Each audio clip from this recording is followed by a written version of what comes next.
السلام علیکم ورحمۃ اللہ وبرکاتہ۔ رب اشرح لی صدری ویسر لی امری واحلل عقدۃ من لسانی یفقہوا قولی۔ سورۃ النساء کی آیت نمبر 77، 78، 79 کا ترجمہ اور تفسیر آیت نمبر 77 کی اور 79 کی۔ اعوذ باللہ من الشیطان الرجیم، بسم اللہ الرحمن الرحیم۔ ترجمہ: کیا تم نے ان لوگوں کو نہیں دیکھا جن سے مکی زندگی میں کہا جاتا تھا کہ اپنے ہاتھ روک کر رکھو اور نماز قائم کیے جاؤ اور زکوٰۃ دیتے رہو؟ پھر جب ان پر جنگ فرض کی گئی تو ان میں سے ایک جماعت دشمن لوگوں سے ایسی ڈرنے لگی جیسے اللہ سے ڈرا جاتا ہے یا اس سے بھی زیادہ ڈرنے لگی، اور ایسے لوگ کہنے لگے کہ اے ہمارے پروردگار، آپ نے ہم پر جنگ کیوں فرض کر دی؟ تھوڑی مدت تک ہمیں مہلت کیوں نہیں دی؟ کہہ دو کہ دنیا کا فائدہ تو تھوڑا سا ہے، اور جو شخص تقوی اختیار کرے اس کے لیے آخرت کہیں زیادہ بہتر ہے، اور تم پر ایک تاگے کے برابر بھی ظلم نہیں ہوگا۔ تم جہاں بھی ہوگے ایک نہ ایک دن موت تمہیں جا پکڑے گی، چاہے تم مضبوط قلعوں میں کیوں نہ رہ رہے ہو۔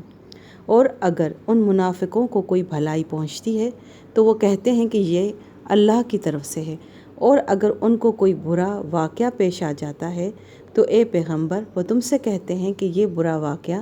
آپ کی وجہ سے ہوا ہے۔ کہہ دو کہ ہر واقعہ اللہ کی طرف سے ہوتا ہے۔ ان لوگوں کو کیا ہو گیا ہے کہ یہ کوئی بات سمجھنے کے نزدیک تک نہیں آتے۔ تمہیں جو کوئی اچھائی پہنچتی ہے تو وہ محض اللہ کی طرف سے ہوتی ہے، اور جو کوئی برائی پہنچتی ہے وہ تو تمہارے اپنے سبب سے ہوتی ہے۔ اور اے پیغمبر، ہم نے تمہیں لوگوں کے پاس رسول بنا کر بھیجا ہے، اور اللہ اس بات کی گواہی دینے کے لیے کافی ہے۔ تفسیر: مکہ مکرمہ میں جب مسلمان کفار کے سخت ظلم و ستم کا سامنا کر رہے تھے، اس وقت بہت سے حضرات کے دل میں یہ جذبہ پیدا ہوتا تھا کہ وہ ان کافروں سے انتقام لینے کے لیے جنگ کریں،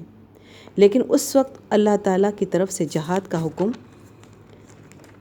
نہیں آیا تھا، اور اللہ تعالیٰ کی طرف سے مسلمانوں کی مصلحت اس میں تھی کہ وہ صبر و ضبط کی بھٹی سے گزر کر اعلیٰ اخلاق سے آراستہ ہوں، اور پھر جہاد کریں تو وہ محض ذاتی انتقام کے جذبے سے نہ ہو بلکہ اللہ کی رضا کی خاطر ہو۔ لہٰذا اس وقت جب کچھ مسلمان جہاد کی تمنا کرتے تو ان سے یہی کہا جاتا تھا کہ ابھی اپنے ہاتھ روک کر رکھو اور جہاد کے بجائے نماز اور زکوٰۃ وغیرہ کے احکام پر عمل کرتے رہو۔ بعد میں جب یہ حضرات ہجرت کر کے مدینہ منورہ آئے تو جہاد فرض ہوا۔ اس وقت چونکہ ان کی پرانی تمنا پوری ہو گئی تھی، اس لیے انہیں خوش ہونا چاہیے تھا، لیکن ان میں سے بعض حضرات کے دل میں یہ خیال آیا کہ تقریباً 13 سال کی صبر آزما تکلیفوں کے بعد اب ذرا سکون اور عافیت کی زندگی میسر آئی ہے، اس لیے جہاد کا حکم کچھ مزید مؤخر ہو جاتا تو اچھا تھا۔ ان کی یہ خواہش اللہ تعالیٰ کے حکم پر کوئی اعتراض نہیں تھا بلکہ بشریت کا ایک تقاضا تھا، لیکن اللہ تعالیٰ نے اس آیت میں اس پر تنبیہ فرمائی کہ رسول اللہ صلی اللہ علیہ وآلہ وسلم اللہم صلی علی محمد کے برگزیدہ صحابہ کا مقام اس بات سے بلند ہونا چاہیے کہ وہ کسی وقت دنیاوی راحت و آرام کو اتنی اہمیت دیں کہ اس کی خاطر آخرت کے فوائد کو کچھ عرصے کے لیے ہی صحیح مؤخر کرنے کی آرزو کرنے لگے۔ ان آیتوں میں 2 حقیقتیں بیان فرمائی گئی ہیں۔ ایک یہ کہ اس کائنات میں جو کچھ ہوتا ہے اللہ تعالیٰ کی مشیت اور اس کے حکم سے ہی ہوتا ہے۔ کسی کو کوئی فائدہ پہنچے تو وہ بھی اللہ کے حکم سے پہنچتا ہے، اور نقصان پہنچے تو وہ بھی اسی کے حکم سے ہوتا ہے۔ دوسری حقیقت یہ بیان کی گئی ہے کہ کسی کو فائدہ یا نقصان پہنچانے کا حکم اللہ تعالیٰ کب اور کس بنا پر دیتے ہیں، اس کے بارے میں آیت 79 نے یہ بتایا ہے کہ جہاں تک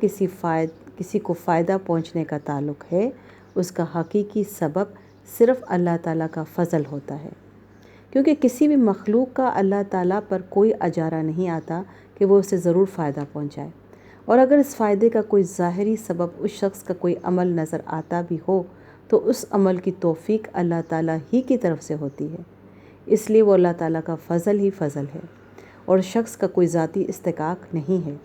دوسری طرف اگر انسان کو کوئی نقصان پہنچے تو اگرچہ وہ بھی اللہ تعالیٰ کے حکم سے ہی ہوتا ہے، لیکن اللہ تعالیٰ یہ حکم اسی وقت فرماتے ہیں جب وہ شخص نے اپنے اختیاری عمل سے کوئی غلطی کی ہو۔ اب منافقین کا معاملہ یہ تھا کہ جب انہیں کوئی فائدہ پہنچتا تو اس کو تو اللہ تعالیٰ کی طرف سے منسوب کرتے، لیکن کوئی نقصان ہو جاتا تو اسے حضرت صلی اللہ علیہ وآلہ وسلم اللہم صلی علی محمد کے ذمہ لگا دیتے تھے۔ اس آیت کریمہ میں اللہ تعالیٰ فرماتے ہیں کہ یہ لوگ جو نقصان کی ذمہ داری حضرت صلی اللہ علیہ وآلہ وسلم اللہم صلی علی محمد پر عائد کر رہے ہیں، اگر اس سے مراد یہ ہے کہ یہ نقصان حضرت صلی اللہ علیہ وآلہ وسلم اللہم صلی علی محمد کے حکم سے ہوا ہے تو یہ بات بالکل غلط ہے، کیونکہ اس کائنات میں تمام کام اللہ ہی کے حکم سے ہوتے ہیں، کسی اور کے حکم سے نہیں۔ اور اگر ان کا مطلب یہ ہے کہ معاذ اللہ حضرت صلی اللہ علیہ وآلہ وسلم اللہم صلی علی محمد کی کوئی غلطی اس کا سبب بنی ہے تو یہ بات بھی غلط ہے۔ ہر انسان کو خود اس کے اپنے کسی عمل کی وجہ سے نقصان پہنچتا ہے۔ حضرت صلی اللہ علیہ وآلہ وسلم اللہم صلی علی محمد کو تو رسول بنا کر بھیجا گیا ہے، لہذا نہ تو کائنات میں واقع ہونے والے کسی تکوینی واقعے کی ذمہ داری آپ پر عائد ہوتی ہے، اور نہ آپ فرائض رسالت میں کسی کوتاہی کے مرتکب ہو سکتے ہیں جس کا خمیازہ آپ کی امت کو بھگتنا پڑے۔ اللہم صلی علی سیدنا محمد وعلی آلہ وسلم۔ سبحان ربک رب العزت عما یصفون، والسلام علی المرسلین، والحمد للہ رب العالمین۔